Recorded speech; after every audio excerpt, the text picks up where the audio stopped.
Monica Ingadam from Finding the Voices.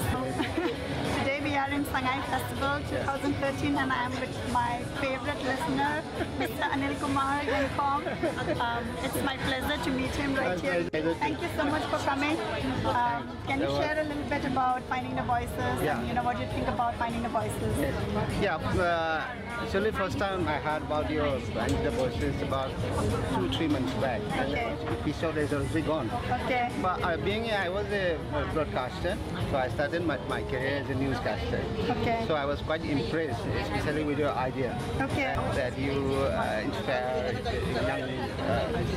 young listeners to have an alternative career of their own, except what traditional doctor, engineer. Right. I do have teenage kids also. Oh, okay. Yeah. So I hope they will also listen to my show. I introduced you already to them okay, and good. told them, look, this is your auntie. Here, what she has done podcast for the last 30 or 40 episodes.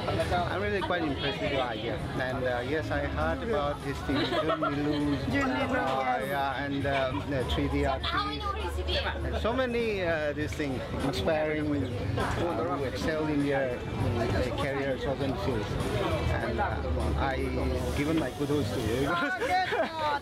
Thank you. You are such a wonderful lady to me because you are so beautiful in your work, kind of. Yes, I'm in IT. And while driving to your office, you're doing all these things. Yes. And yes, you have a global audience too, which is very inspiring.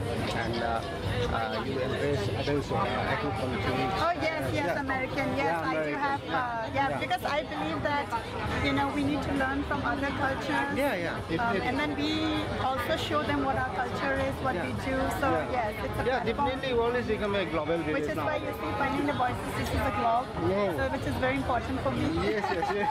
All over the world. Yeah, this is very impressive. Yes, thank you so much for being. Nice meeting you. Thanks.